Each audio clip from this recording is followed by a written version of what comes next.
Hello అందరికీ, welcome back to my channel Monica's vlogs. ఈరోజు special ఏంటో చూసేద్దామా.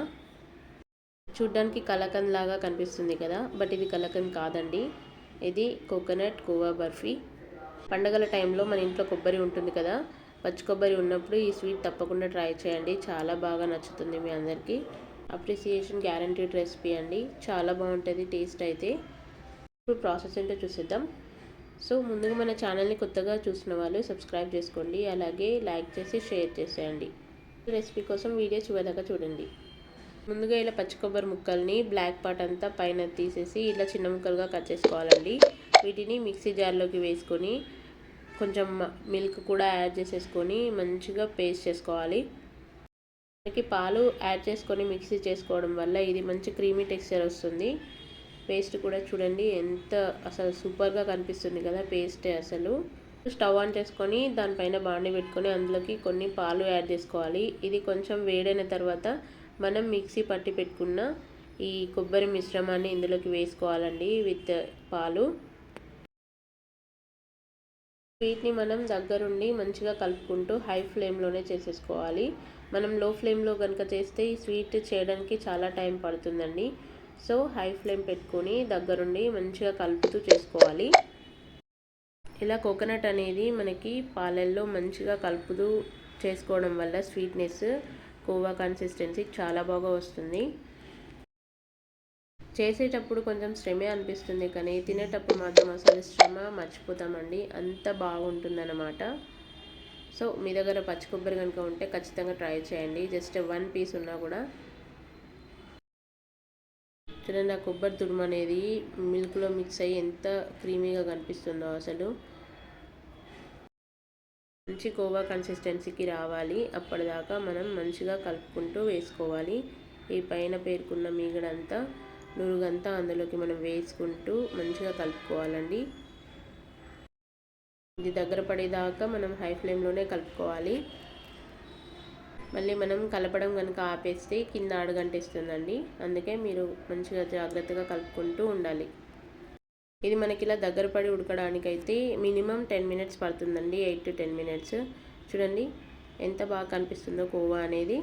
కొంచెం పాలన్నీ దగ్గరకు వచ్చేసాయి.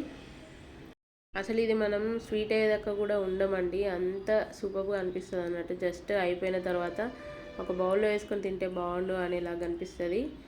ఇప్పుడు ఇలా దగ్గర పడ్డాక మనము ఒక 1/2 కప్పు షుగర్ వేసుకొని మంచిగా మిక్స్ చేసుకోవాలి.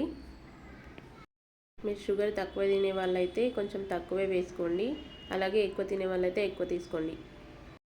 నాకైతే నేను తీసుకున్న కొబ్బరికి షుగర్ సరిపోయిందండి, చాలా బాగుంది టేస్ట్ అయితే, స్వీట్నెస్ కూడా. మనం షుగర్ వేసుకున్నాం కదా, షుగర్ వేసుకున్న తర్వాత మళ్ళీ అది కరిగి వాటర్ రిలీజ్ అవుతుంది కదా, అలాగా వాటర్ రిలీజ్ అయింది. ఇప్పుడు ఈ టైంలో మనం ఒక 1/2 కప్పు మిల్క్ పౌడర్ వేసుకోవాలండి. మిల్క్ పౌడర్ వల్ల మనకి స్వీట్కి ఎక్స్ట్రా స్వీట్నెస్ వస్తుంది, చాలా బాగుంటుంది టేస్ట్ అయితే. మిల్క్ పౌడర్ వేసుకోవడం వల్ల మన స్వీట్కి ఎక్స్ట్రా టేస్ట్ వస్తుంది అన్నమాట. ఇలా మంచిగా కలుపుకోవాలి. ఇది మొత్తం దగ్గర పడ్డ తర్వాత ఇందులోకి కొంచెం కేసర్ని యాడ్ చేసుకోవాలండి.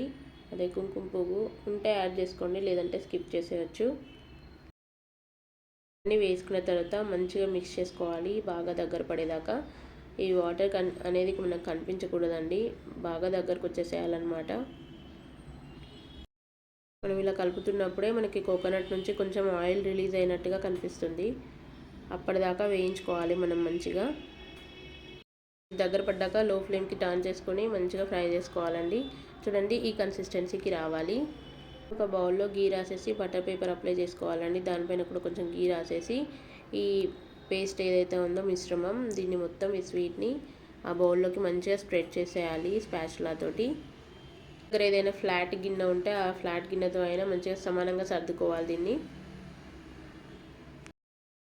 స్వీట్ టేస్ట్ అయితే సేమ్ లైక్ కొబ్బరితో మిక్స్ అయిన కలాకండ్ స్వీట్ లాగానే అనిపిస్తుందండి. కలాకండ్కి ఏమాత్రం తీసిపోని రెసిపీ అని చెప్పొచ్చు. స్వీట్ అయితే చాలా టేస్టీగా ఉంది. సో మీరు కూడా తప్పకుండా ట్రై చేయండి. చూడండి చూస్తుంటేనే తినేయాలనిపిస్తుంది కదా. ఇప్పుడు ఇలా సర్దుకున్న దానిపైన మనం డ్రై ఫ్రూట్స్ని చిన్నగా తరుక్కొని వేసుకోవాలి. చిన్న పీసెస్ కింద తురుముకొని వేసుకోవాలండి.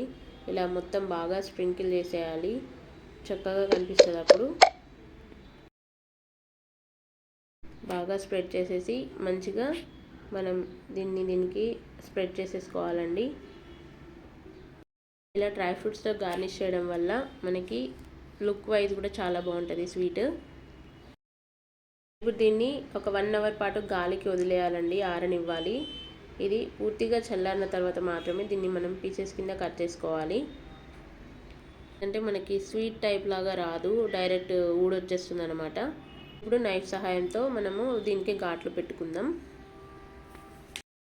మీకు నచ్చిన షేప్లో ఘాట్లు పెట్టేసుకోండి. దీనికి నేనైతే డైమండ్ షేప్లో తీసేస్తున్నాను. కావాలంటే స్క్వేర్ షేప్లో అయినా కట్ చేసేసుకోవచ్చు.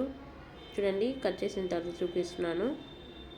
చూసారు కదండి ఎంత బాగా కనిపిస్తుందో. ఈ స్వీట్ తప్పకుండా మీ ఇంట్లో కూడా ట్రై చేస్తారు కదా.